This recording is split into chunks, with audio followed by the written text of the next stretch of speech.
Saya bilang sama temanku, kayaknya Fit ada niatku untuk masuk Islam deh, nggak tahu kenapa bilang gitu. Terus qadarullah saya sakit parah, parah yang pokoknya saya demam tinggi sih, demam tinggi di kosan berhari-hari nggak turun-turun sampai kayak mau lewat begitu. Jadi langsung Kak berdoa sama Allah, berdoa sama Tuhan pada saat itu, ya Tuhan, kalau memang kau masih izinkan Kak hidup, tolong kasihkan Kak petunjuk untuk keyakinan apa ini yang harus saya ambil, karena jujur saya ini pengen berkeyakinan sesuai dengan petunjukmu begitu lah. Saya mimpi kayak ada di satu wilayah yang kosong putih tapi dalam keadaan sujud. Dalam keadaan sujud Kak di situ. Nah, terus itu tenang sekali rasanya tanpa ada gangguan, itu tenang sekali.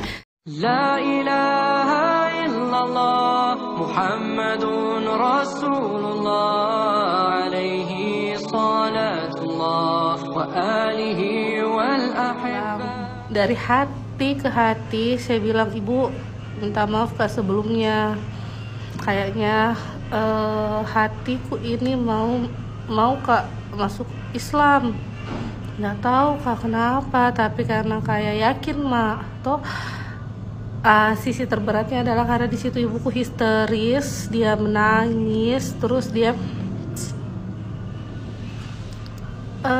bilang sama saya, kalau kamu masih anggap Kak orang tua, masih anggap Kak ibu, buang itu rasa buang jauh-jauh. Ayahmu bakalan marah sekali kalau tahu ini niatmu.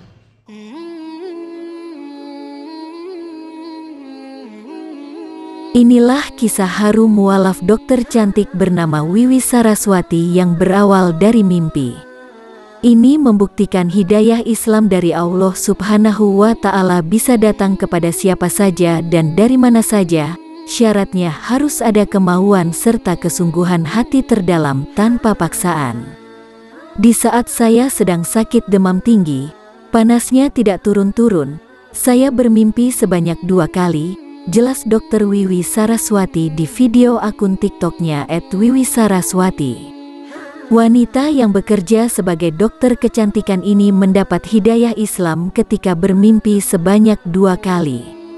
Mimpi pertama, ia berada di satu wilayah yang kosong, putih, tapi dalam keadaan sujud. Suasananya pun sangat tenang sekali tanpa ada gangguan. Di mimpi yang keduanya, Dr. Wiwi berada di pesantren karena terdapat santri sedang duduk dan juga ada ustadz di depannya. Di dalam mimpinya ia berkata, "Saya bukan muslim." Ustadz menjawab, "Oh iya, tidak apa-apa, silakan masuk." Dr. Wiwi bercerita di mimpi yang kedua ini dirinya memasuki kamar pesantren yang isinya penuh buah-buahan, makanan, dan indah sekali. Setelah itu ia bangun dari mimpinya dan penyakit demamnya langsung turun. Berawal dari hal-hal itu, Dr. Wiwi memutuskan untuk mengatakan ke ibunya dengan niat ingin masuk Islam. Tetapi ibunya yang mendengar langsung syok dan menangis sambil berkata, "Kamu masih anggap enggak orang tua? Kalau anggap ibu, buang rasa itu jauh-jauh. Ayahmu bakalan marah sekali kalau tahu ini niatmu." Seiring berjalannya waktu, sulit untuk dilupakan, tapi ternyata tidak bisa. Sesampai di bulan puasa, dorongannya makin kuat tanpa siapapun orang yang menyuruh. Hingga ia sudah mengambil keputusan untuk pindah keyakinan dan memeluk agama Islam. Namun di luar pemikiran dia, setelah kedua orang tuanya mengetahui telah mualaf, sejak itu seluruh biaya kos, kuliah, bahkan uang makan pun tidak diberi lagi. Hal itu ia masih dapat menerima.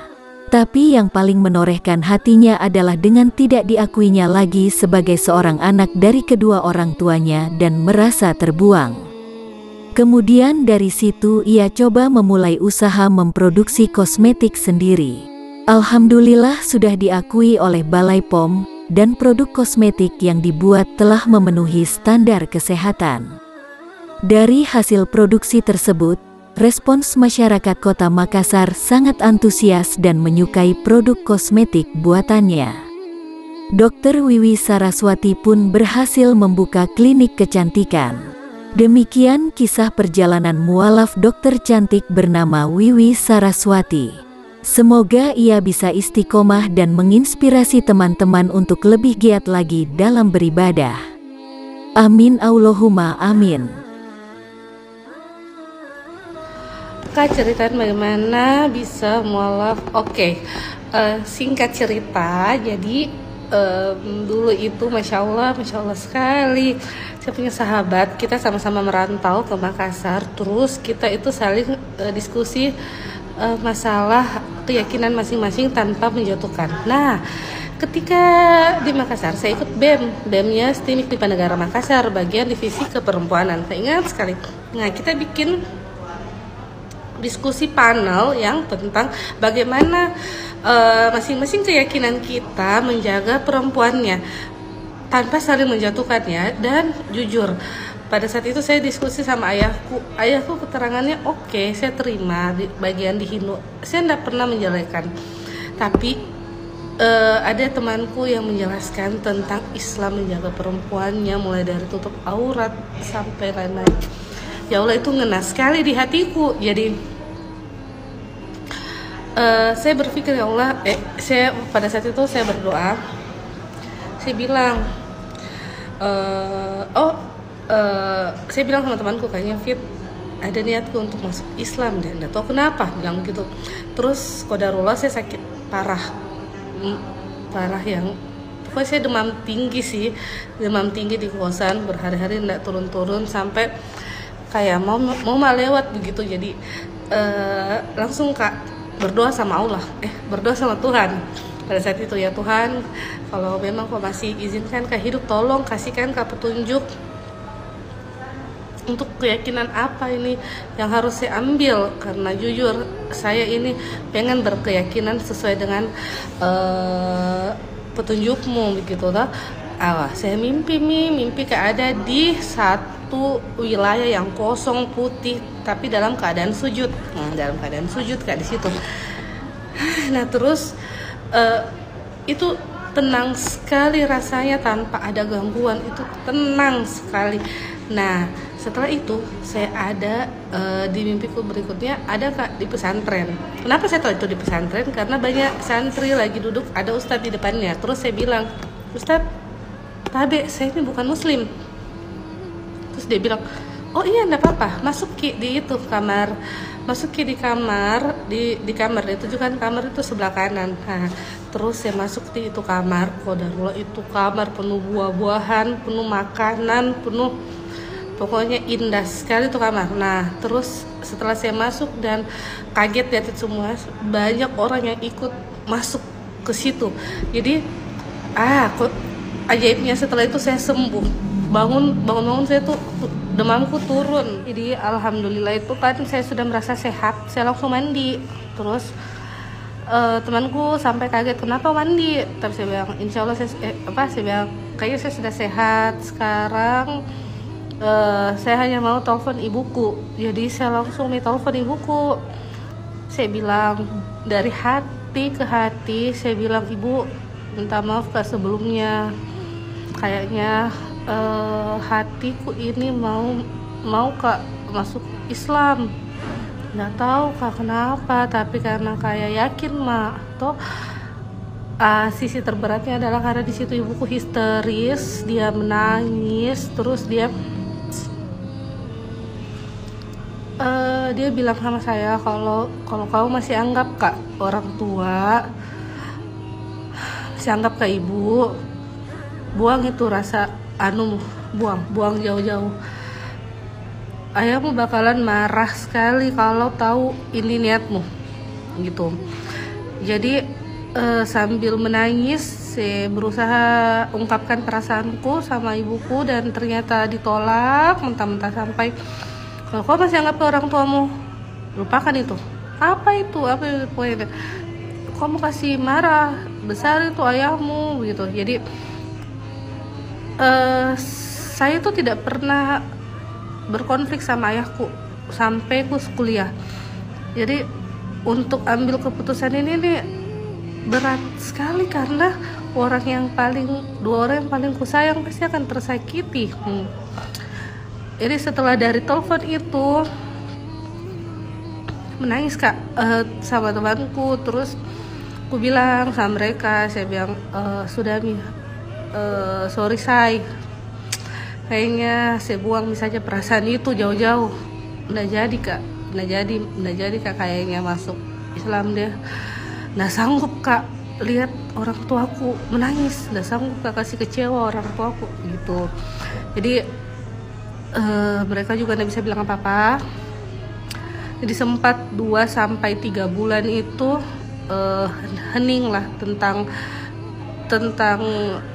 masuk Islam. Saya kira juga saya bakalan lupakan itu. Masya Allahnya nah dahsyatnya, aku kira itu perasaanku setelah maksudnya setelah ibuku bilang begitu, aku kira itu kayak oke, harus kau lupakan. Aku kira aku lupakan, tapi ternyata tidak bisa dilupakan. Sampai pada bulan puasa itu Masya Allah, itu dorongannya semakin kuat tanpa ada siapapun yang menyuruh, tapi nggak tahu itu dorongan. Nah, disclaimer dulu ya untuk lanjutannya, sama sekali saya itu keluarga yang toleransi tinggi. Jadi di sini saya tidak mau membanding-bandingkan ya. Cuman saya pure bercerita tentang pengalamanku saja. Oke? Kita masih bisa sama-sama kok. Nah, setelah sampai kembali di Makassar kan, nah itu saya juga pikirnya bagaimana ya saya bayar uang kuliah, sementara sama sekali saya sudah tidak pegang uang. Ternyata teman-temanku di BEM menghadap ke PA2 kalau nggak salah, PA3. Terus Pak dosen itu panggil kan saya, terus dia bilang, Kak, oh ini nih, asal kita tahu teman-teman itu hampir 10 orang bergantian supaya minta saya untuk kasih pembebasan biaya kuliah 1 semester. Jadi Masya Allah, alhamdulillah. Jadi saya tetap kuliah di mana saya tinggal. Sekarang saya sudah tinggalkan kosanku. Jadi temanku juga kasih tinggal di rumahnya. Jadi dia punya ruko, terus dia dipercayakan tinggal di situ kan. Terus teman-temanku ini yang cowok-cowok dia bikinkan Kak satu kamar kecil bentuk kayak Ka'bah, pokoknya dari triplex. Terus ada yang belikan Kak spring bed, Masya Allah, ada yang belikan Kak pokoknya perlengkapan di kamar itu semuanya. Bahkan sampai teman-temanku Masya Allah baik sekali, semoga Allah balas kebaikannya. Mereka sampai ke warteg terus bilang sama saya, Wi, kau kan mah jangan kau hanya perlu ke warteg terus catat saja, nanti kami yang bayar. Pokoknya makan saja, jangan kau tidak makan pagi, siang dan malam toh, nanti kita yang bayar. Tapi kan nggak mau Kak begitu, nggak mau Kak bergantung terus sampai ada yang mau kasih ke kayak apa ya, zakat fitrah. Saya bilang saya masih muda Kak, maksudku nggak pantas begitu ya saya dapat zakat fitrah. Makanya saya bilang kasih mas saja saya barang, nanti saya jual. Itu awal mulanya saya bisa di dunia usaha.